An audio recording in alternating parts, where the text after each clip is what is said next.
रमज़ानुल मुबारक का महीना था। ये महीना मुसलमानों के लिए इबादत, ज़िक्र और सखावत का महीना है। इसी महीने में नबी करीम सल्लल्लाहु अलैहि वसल्लम ने मुसलमानों की तरफ से जमा की जाने वाली ज़कात के खजूर जमा करवाए थे। ये खजूरें मसाकीन, यतीमों और ज़रूरतमंदों में तकसीम की जाती थीं। रसूलुल्लाह सल्लल्लाहु अलैहि वसल्लम ने इस ढेर की हिफाजत के लिए हज़रत अबू हुरैरा रज़ियल्लाहु ताला अन्हु को मुकर्रर फरमाया। हज़रत अबू हुरैरा रज़ियल्लाहु ताला अन्हु एक जलीलुल कदर सहाबी हैं। इल्म और रिवायत में मशहूर। अब वो रात को जाकर इस अमानत की हिफाजत करते थे। रात के सन्नाटे में एक अजनबी आया और छुपके से खजूर में से उठाने लगा। हज़रत अबू हुरैरा रज़ियल्लाहु ताला अन्हु ने फ़ौरन इसे पकड़ लिया और सख्ती से कहा, मैं तुम्हें रसूलुल्लाह सल्लल्लाहु अलैहि वसल्लम के पास ले जाऊंगा। वो घबरा गया, रोने लगा, मिन्नतें करने लगा और बोला, मुझे छोड़ दो, मैं गरीब हूँ, मेरा कोई सहारा नहीं, मेरे बच्चे भूखे हैं, मजबूरी के आलिम में यहाँ आया हूँ। हज़रत अबू हुरैरा नरम दिल थे, उनके दिल में रहम आ गया और उन्होंने उसे छोड़ दिया। सुबह जब रसूलुल्लाह सल्लल्लाहु अलैहि वसल्लम के पास हाजिर हुए तो आप सल्लल्लाहु अलैहि वसल्लम ने मुस्कुरा कर पूछा, अबू हुरैरा, रात तुम्हारे कैदी ने क्या किया? हज़रत अबू हुरैरा रज़ियल्लाहु ताला अन्हु ने पूरा वाक़या बयान किया। आप सल्लल्लाहु अलैहि वसल्लम ने फरमाया, उसने झूठ बोला है, वो कल फिर आएगा। दूसरी रात हज़रत अबू हुरैरा रज़ियल्लाहु ताला अन्हु और भी मोहतात हो गए। रात को फिर वही शख्स आया और दोबारा खजूरें लेने लगा। हज़रत अबू हुरैरा ने फिर उसे पकड़ लिया और कहा, अब तो मैं तुम्हें ज़रूर रसूलुल्लाह सल्लल्लाहु अलैहि वसल्लम के पास ले जाऊंगा। वो फिर मिन्नतें करने लगा, रोने लगा और कहा, मैं बहुत मजबूर हूँ, बच्चों के लिए खाने को कुछ नहीं है। हज़रत अबू हुरैरा को फिर रहम आ गया और उन्होंने उसे छोड़ दिया। सुबह जब रसूलुल्लाह सल्लल्लाहु अलैहि वसल्लम के पास हाजिर हुए तो आपने फरमाया, अबू हुरैरा, तुम्हारे कैदी ने क्या किया? उन्होंने अर्ज़ किया, या रसूलुल्लाह सल्लल्लाहु अलैहि वसल्लम, उसने फिर मुझसे मिन्नत की और मैंने छोड़ दिया।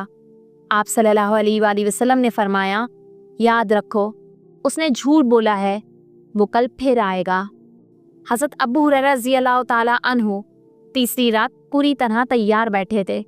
वो जानते थे कि नबी सल्लल्लाहु अलैहि वसल्लम ने फरमाया है कि वो फिर आएगा। वाकई रात के सन्नाटे में वो शख्स फिर आया और खजूरें उठाने लगा।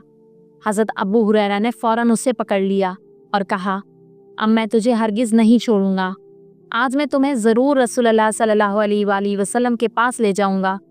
वो शख्स घबरा गया और बोला, अगर तुम मुझे छोड़ दो तो मैं तुम्हें एक ऐसी बात बताता हूँ जिससे तुम्हें फ़ायदा होगा। हज़रत अबू हुरैरा ने कहा, वो क्या है?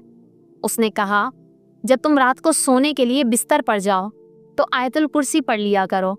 अगर तुम ये पढ़ लोगे तो अल्लाह ताला की तरफ से एक फ़रिश्ता तुम्हारी हिफाजत पर मुकर्रर हो जाएगा और शैतान सुबह तक तुम्हारे करीब नहीं आएगा। ये सुनकर हज़रत अबू हुरैरा ने सोचा कि ये नसीहत कीमती है, लिहाजा उन्होंने उसे छोड़ दिया। हज़रत अबू हुरैरा रज़ियल्लाहु ताला अन्हु सुबह जब नबी सल्लल्लाहु अलैहि वसल्लम के पास हाजिर हुए तो आपने पूछा, अबू हुरैरा, तुम्हारे कैदी ने क्या किया? उन्होंने अर्ज़ किया, या रसूलल्लाह, उसने कहा कि अगर मैं उसे छोड़ दूं तो वो मुझे एक फ़ायदेमंद बात बताएगा। फिर उसने बताया कि सोने से पहले आयतुल कुर्सी पढ़ ली जाए तो अल्लाह ताला हिफाजत पर एक फ़रिश्ता मुकर्रर कर देता है और शैतान करीब नहीं आता। ये सुनकर रसूलुल्लाह सल्लल्लाहु अलैहि वसल्लम ने फरमाया, उसने तुम्हें सच कहा है, हालांकि वो बहुत झूठा है।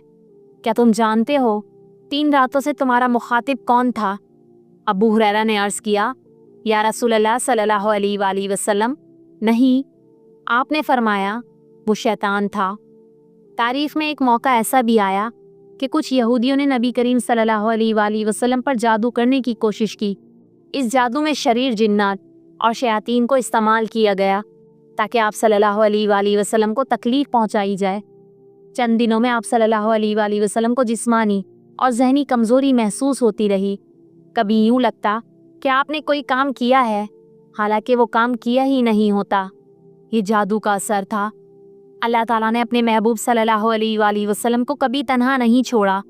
चुनाचा अल्लाह ताला ने फ़रिश्तों के ज़रिए वही नाजिल फरमाई और बताया कि ये जादू किसने किया है और किस जगह छुपाया गया है। फिर अल्लाह ताला ने हिफाजत और शिफा के लिए ख़ास 2 सूरतें नाजिल फरमाई, सूरह फलक, सूरह नास। इन सूरतों में अल्लाह ताला से पनाह मांगी जाती है हर बुरे असर, जादू, शैतान और जिन्नात के शर से। ये वाक़या हमें ये सबक देता है कि जिन्नात और शयातीन वाकई इंसान को नुकसान पहुंचाने की ताकत रखते हैं, लेकिन उनसे बचने के लिए कुरान और दुआएं अल्लाह ताला ने हमें अता की हैं। एक रात नबी करीम सल्लल्लाहु अलैहि वसल्लम नमाज पढ़ रहे थे। अचानक एक ताकतवर जिन आया और नमाज में खलल डालने की कोशिश करने लगा। आपने फरमाया, मैंने इस जिन को पकड़ लिया था और इरादा किया कि इसे मस्जिद के सुतून से बांध दूं ताकि सब लोग इसे देख लें, लेकिन फिर मुझे अपने भाई हज़रत सुलेमान की दुआ याद आ गई, ऐ मेरे रब, मुझे ऐसी बादशाही अता फरमा जो मेरे बाद किसी को ना मिले। चुनाचा नबी सल्लल्लाहु अलैहि वसल्लम ने जिन को छोड़ दिया। इस वाक़ये से ये मालूम हुआ कि जिन्नात पर कामिल इख्तियार सिर्फ हज़रत सुलेमान को दिया गया था, बाकी किसी को ये ताकत नहीं दी गई। नबी सल्लल्लाहु अलैहि वसल्लम ने हमें अमली ज़िंदगी में कई हिदायत दी। एक हदीस में आप सल्लल्लाहु अलैहि वसल्लम ने फरमाया, जब रात का अंधेरा छा जाए तो अपने बच्चों को घरों के अंदर कर लो, क्योंकि उस वक्त शयातीन जिन्नात फैल जाते हैं। जब जिन्नात नबी सल्लल्लाहु अलैहि वसल्लम के पास आए और दीन के बारे में सवालात किए तो आप सल्लल्लाहु अलैहि वसल्लम ने बड़ी वजाहत से जवाब दिया। उन्होंने पूछा, या रसूल अल्लाह, क्या हम भी नमाज पढ़ सकते हैं? आपने फरमाया, हाँ, नमाज सब पर फ़र्ज़ है। क्या हमारे लिए भी रोज़ा है? आपने फरमाया, हाँ, रोज़ा भी तुम पर है जैसे इंसानों पर है। हम कहाँ इबादत करें? आप सल्लल्लाहु अलैहि वसल्लम ने फरमाया, अल्लाह की ज़मीन वसी है, जहाँ चाहो इबादत करो, मगर नापाक जगहों पर नहीं। जब जिन्नात ईमान लाए तो वो वापस अपने कबीलों में गए और सबको बताया कि हमने मोहम्मद सल्लल्लाहु अलैहि वसल्लम की ज़बानी कुरान सुना है जो हैरत अंगेज़ है। ये सीधी राह की तरफ रहनुमाई करता है, लिहाजा तुम भी ईमान लाओ। यूँ इस्लाम सिर्फ इंसानों में नहीं बल्कि जिन्नात में भी फैलना शुरू हुआ। जिन्नात हकीकत में मौजूद हैं और वो इंसान को नुकसान पहुंचा सकते हैं। अल्लाह ताला ने कुरान और दुआओं के ज़रिए हमारी हिफाजत का इंतज़ाम किया है। रात के वक्त बच्चों की हिफाजत का ख़ास ख्याल रखना चाहिए। जिन्नात पर काबू पाने की ताकत सिर्फ हज़रत सुलेमान अलैहिस्सलाम को दी गई थी, बाकी सब के लिए हिफाजत का रास्ता सिर्फ कुरान और दुआ है। उम्मीद करती हूँ आपको वीडियो पसंद आई होगी।